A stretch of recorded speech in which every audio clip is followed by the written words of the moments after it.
Agora são 8h02 e a nossa entrevistada dessa noite é a pré-candidata, então, ao governo de Pernambuco, a deputada Marília Arraes. Deputada, boa noite, muito bem-vinda aqui ao Expresso CNN. Mona Lisa falando, a senhora me ouve bem? Boa noite, Mona Lisa. Boa noite a todos que nos assistem. Escuto bem, sim. Muito obrigada por aceitar o nosso convite. É a primeira vez, né, que estamos conversando aqui ao vivo. Espero que seja a primeira vez de muitas. Vou direto ao assunto que repercutiu bastante. A senhora fez questão, vou chamar de senhora pela reverência e referência ao cargo, mas se não quiser que eu chame de senhora, fique à vontade. Pode chamar de você. Também já lhe assisto há bastante tempo e admiro muito o trabalho que vocês fazem na CNN. Muito obrigada. Então, vamos lá. Você fez questão hoje de dizer que continua, né, ao lado do ex-presidente Lula, inclusive a imagem ali no momento, então, da filiação, era você ao lado do presidente num dos vários registros efusivos, né, exatamente esse aí. Bom, e eu quero perguntar sobre o que pode significar ou o que pode virar um constrangimento. Então, esse apoio, mesmo que o ex-presidente não esteja no seu palanque, já que em Pernambuco o PT deve estar, então, no palanque de Danilo Cabral, do PSB? Veja, Mona Lisa, essas coisas a gente conversa mais adiante. Agora, inegociável para mim é apoiar o presidente Lula. Inclusive, eu faço isso desde que era do PSB, na minha juventude, apoiando o presidente Lula. Quando o PSB lançou em 2002 a candidatura de Garotinho, eu já votava no presidente Lula. Então, de maneira alguma, deixaria de apoiá-lo, principalmente num momento como esse que o Brasil vive, que deve haver um resgate do Brasil aos brasileiros. Então, esse projeto, na minha concepção, é representado pelo presidente Lula e, por isso, eu o apoio de toda maneira. Inclusive, quem sempre esteve com o presidente Lula fui eu, o povo pernambucano sabe disso. É algo que não preciso estar dando explicações. Acontece que o PSB, ao bel prazer de suas conveniências, às vezes fica contra, às vezes fica a favor. Eu sempre estive do mesmo lado e é nesse lado que eu vou continuar. Pode ter palanque duplo? Como é que é? Um pouco lá, um pouco cá? Ou não? Isso não está ainda na sua cabeça? Porque uma coisa é ter o apoio ali escancarado, né, do presidente Lula. O presidente Lula é um puxador de votos, não só pela toda a referência e reverência que você faz aqui, até pelo histórico de participação ali no Partido dos Trabalhadores. É isso? Dá para contar que o presidente possa apoiá-la de uma outra maneira que não seja efetivamente palanque? No PT, numa época em que o PT estava sendo muito criminalizado e muito perseguido, inclusive numa verdadeira lawfare. E em 2016 foi que eu me filiei ao PT e disputei meu terceiro mandato de vereadora. Já faz algum tempo que eu estou na política. Disputei a campanha para prefeita pelo PT, fui ao segundo turno. Pela primeira vez no Recife, uma mulher conseguiu chegar ao segundo turno na cidade, e a campanha feita por parte do PSB foi bastante antipetista. Então, o que eu tenho certeza é que meu apoio ao presidente Lula vai ser escancarado. Isso, esses detalhes de como é que vai ser o palanque, se vai ser duplo, se não vai ser, para mim não me interessa. Eu não faço questão de estar na zona de conforto. Quando eu entrei, repito, quando eu entrei no PT, foi no momento mais difícil do partido, por questões locais, precisei sair do PT, mas deixo bem claro que o projeto de sociedade em que eu acredito está representado hoje pelo presidente Lula. O povo de Pernambuco sabe disso. Eu acredito que quem de fora de Pernambuco, do Brasil, me acompanha meus posicionamentos, também sabe disso. Então, para mim, é isso que importa. Não adianta a gente querer mudar a política, fazendo da política simplesmente um jogo de interesses. Eu dou um palanque aqui ou outro ali. Enfim, eu quero que o presidente Lula saia de Pernambuco com 90% dos votos, pelo menos. Vou trabalhar intensamente para isso. Colocar os nossos analistas na conversa, deputada, pré-candidata. Caio Junqueira, chega na conversa. Caio. Deputada, boa noite. Prazer estar aqui com a senhora. Sempre olhei muito com atenção e lupa a sua carreira e, claro, a política no seu estado, e sempre me chamou muito Tanto que essa entrevista aqui eu que sugeri, tá bem? Isso aí, revela que é importante. Obrigada, viu, Caio? Tá bem. Mas eu sempre tive uma curiosidade muito grande dessa relação sua até com o Lula e com o Partido dos Trabalhadores. Por quê? Você, em mais de uma vez, me corrija se eu estiver errado, acho que 2016, 2020, não sei se 2018 também teve, o PT, referendado pelo Lula, tomou decisões que a impediram de voos maiores na sua carreira. O Partido dos Trabalhadores em Pernambuco não teria tomado essas decisões sem o aval do Lula. Eu queria entender como funciona isso. É isso mesmo? Estou errado? A sua leitura é outra? Porque a minha percepção, olhando à distância e conversando também com fontes ali de Pernambuco, sempre foi essa, que foi o Lula/PT que impediu a senhora de voar mais alto em nome de uma aliança regional que privilegiou lá atrás, claro, Eduardo Campos e depois quem o sucedeu, né? Geraldo Júlio, por exemplo, e o Paulo Câmara. Está correta essa leitura? Só para te atualizar um pouco, Caio, o que aconteceu foi o seguinte: em 2016 eu era vereadora do Recife, disputei minha terceira eleição pelo PT, e depois disso foi uma época em que o partido estava enfrentando muitas dificuldades, e aqui em Pernambuco o que eu fiz foi rodar o Estado, foi defender as nossas ideias, por exemplo, contra a reforma da Previdência, contra diversos desmontes que estavam acontecendo no Brasil. E isso gerou uma expectativa do povo de Pernambuco com a nossa candidatura ao governo do Estado, que foi colocado como uma pré-candidatura. Acontece que aqui em Pernambuco é o coração do PSB, né? Quem manda no PSB nacional é Pernambuco. Então, eles negociam todo o Brasil e até o posicionamento nacional de acordo com a conveniência daqui do projeto de poder que tem aqui no Estado. Então, houve realmente essa pressão do PSB para o PT nacional e durante a campanha de Fernando Haddad em 2018, ameaçando apoiar o candidato Ciro Gomes caso minha candidatura não fosse retirada. Naquela época, a gente pontuava muito bem nas pesquisas. Para você ter uma ideia, na última pesquisa que nós fizemos, eu pontuava mais de 15 pontos na frente do segundo lugar. Então, isso ameaçou bastante o projeto de poder do PSB, e eles, sem pensar no país, mas simplesmente no seu projeto de poder local, ameaçaram dar o tempo de TV e apoiar Ciro Gomes, em vez de apoiar o Fernando Haddad. É um tipo de política que não faz bem, a gente não deve fazer política dessa maneira. E em prol do projeto nacional, o PT optou por retirar a nossa candidatura, ao contrário do que havia sido decidido em Pernambuco.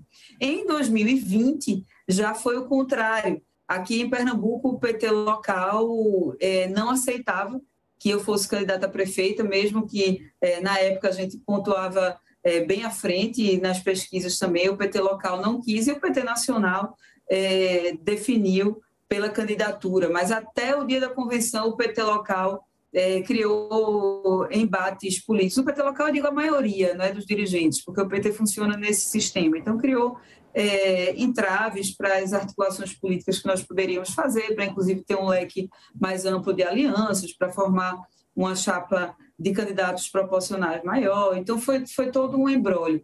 E, enfim, são questões pontuais e locais que terminaram levando a um desgaste e que levaram a minha saída do PT. Quando se trata do projeto nacional, Caio, quero deixar bem claro que é tudo compreensível. Eu acho que o errado é que um outro partido faça chantagem para retirar uma candidatura A, B ou C, com medo de perder um projeto que é do poder pelo poder, faça esse tipo de negociação. Eu acho que enquanto a gente tivesse esse tipo de atitude na política, a gente não vai ganhar. E a gente não vai renovar a política como se deve. Então, não se deve simplesmente acreditar à vontade ou ao bel prazer do presidente Lula, do PT nacional. Foram articulações que foram feitas. Agora, há um desgaste com uma parcela que se configurou maioria no PT local, daqui, que não é de hoje, não é somente comigo, isso há vários anos. Quando eu era criança já existia esse tipo de problema no PT de Pernambuco. Então, não foi bem assim como você explicou no começo. Foi um episódio, foi relacionado à articulação nacional para manter... na verdade, o PSB sequer deu tempo de TV ao PT em 2018, ficou neutro, mas exigiu que minha candidatura fosse retirada para isso e, em troca, também retirou a candidatura de Márcio Lacerda em Minas Gerais. Então, e aqui, na verdade, foi desde 2020 questões locais, mas há divergências pontuais e que eu vou lhe dizer, viu, Caio? Foi muito mais dolorido para mim tomar essa decisão de sair do PT do que na época que eu tomei a decisão de sair do PSB. Porque na época que deixei o PSB foi por questões ideológicas. O PSB, que foi um partido refundado por Arraes, que era meu avô, e que eu iniciei minha militância política nele, mudou o rumo, a diretriz política de 2013 para 2014, mais ou menos nessa época, e foi aí que eu divergi e passei a apoiar oficialmente o Partido dos Trabalhadores. Então, foi uma questão ideológica. No PT, não. Com o PT, eu tenho essa identidade ideológica. Eu acredito que é o melhor projeto para o Brasil, mas localmente ficou inviável minha permanência no partido. Escolhi o Solidariedade, porque o Solidariedade já garantiu, aliás, foi o único partido fora da federação PT, PCdoB e PV que garantiu que haverá uma coligação formal com o PT, que haverá um apoio no Brasil inteiro ao PT. Então, por isso, escolhi o Solidariedade para disputar a eleição ao governo do Estado. Deputada, vou colocar também a Carolina Brígido na conversa. Carol? Deputada, a senhora se apresenta como a verdadeira representante do campo popular em Pernambuco, mas agora está se filiando ao Solidariedade, que é um partido do Centrão. Inclusive, Paulinho da Força votou a favor do impeachment da ex-presidente Dilma Rousseff. Eu quero saber se essa mudança de partido da senhora representa também uma mudança ideológica da senhora. Bem, Carol, quem me elegeu como representante do campo popular não fui eu mesma, é o povo do Recife, o povo de Pernambuco. Nunca me auto-intitulei de maneira alguma. Mas veja, o candidato apoiado pelo PT aqui ao governo do Estado também votou a favor do impeachment. O candidato a vice-presidente do presidente Lula, provavelmente, tudo indica que vai ser Geraldo Alckmin. Então, o que nós precisamos é unir o Brasil contra o governo Bolsonaro. Jamais a minha mudança de partido vai significar uma mudança de espectro político e ideológico, de maneira alguma. Como eu disse, eu escolhi o Solidariedade porque tenho a certeza, porque foi dada segurança, certeza de que haverá um apoio no Brasil inteiro à candidatura do presidente Lula. Meus princípios estão todos mantidos, a saída do PT se deu por questões locais unicamente. Agora quem chega é o Leandro Rezende. Leandro, por favor. Mona, obrigado. Deputada, obrigado por estar conversando conosco também.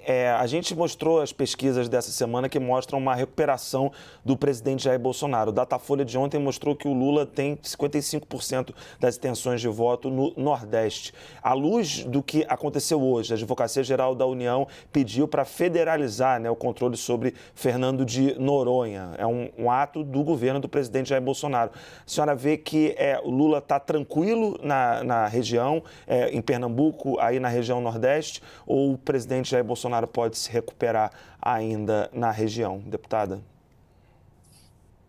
É muito difícil haver uma recuperação do presidente Bolsonaro aqui no Nordeste, porque o Nordeste, pela primeira vez na história, passou a ser uma região que se desenvolveu, que deixou de ser problema. Eu tenho 37 anos, quando eu tinha meus 10, 12 anos na escola, quando a gente ia estudar o Nordeste, era chamado região problema.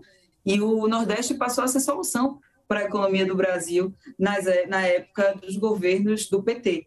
Então, por isso, é muito difícil que o povo do Nordeste passe a reconhecer em Jair Bolsonaro uma liderança que vá recuperar o desenvolvimento que nós tivemos. A fome aqui aqui no Nordeste, pelo menos eu digo pelo meu estado, Pernambuco. O Nordeste é muito amplo, são 9 estados, mas eu presenciei episódios terríveis de fome, principalmente na Zona da Mata, nos trabalhadores do campo, do corte da cana, que é sazonal, que às vezes eles têm trabalho, às vezes não têm, então ficavam em condição de semi-escravo. Então, a recuperação, a ascensão da classe trabalhadora, e aqui no Nordeste, principalmente, que sempre foi uma região mais pobre, que ficava só com as migalhas que caíam do Sul e Sudeste, foi extremamente diferente durante os governos do PT. Então, é muito difícil haver uma recuperação do presidente Bolsonaro. Inclusive, ele inaugura obras que foram iniciadas e praticamente quase concluídas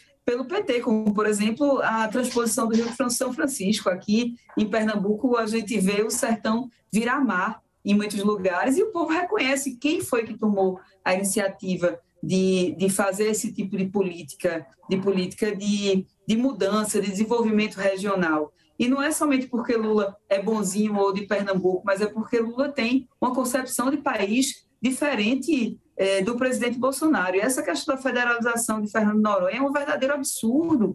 O que eles querem é terminar de acabar com o que a gente tem de meio ambiente lá em Noronha. Querem permitir que cruzeiros aportem, cruzeiros de altíssimo porte, aportem lá em Fernando Noronha, aumentar a quantidade diária de visitantes na ilha e explorar de uma maneira que não preserve o meio ambiente. Fernando Noronha é patrimônio de Pernambuco e é assim que tem que ficar. Inclusive, no nosso governo, nós vamos ter algumas propostas. Por exemplo, lá em Fernando Noronha, há muitos anos não nasce ninguém porque não tem uma maternidade. As mulheres, quando estão gestantes, com 7 meses, precisam ir ao Recife, ficar no Recife para ter seus bebês e depois voltarem para Fernando Noronha, as pessoas que moram na ilha. Então, tem várias questões. Tem uma questão crítica de Noronha, que é o lixo também, para cuidar dessa questão da reciclagem dos resíduos sólidos de Fernando Noronha. Tem que sair de navio de lá. Então, são muitas peculiaridades que existem e que a federalização coloca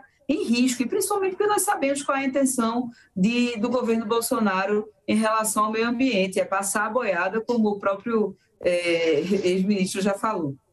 Deputada Marília Arraes, pré-candidata ao governo de Pernambuco, muito obrigada pela conversa, muito obrigada pelo tempo. Eu sei que a senhora tem compromisso agora. Você pediu para chamar de você. Você tem compromisso agora. Uma boa noite e até uma próxima. Eu que agradeço, Mona Lisa, agradeço Caio, Carol, Leandro, todos que participaram. Queria chamar todos que estão nos assistindo para nos seguir nas redes sociais, acompanhar nossos posicionamentos e nossa pré-campanha e nosso mandato de deputada federal lá em Brasília. Um grande abraço para vocês e até a próxima. Muito obrigada. Até a próxima.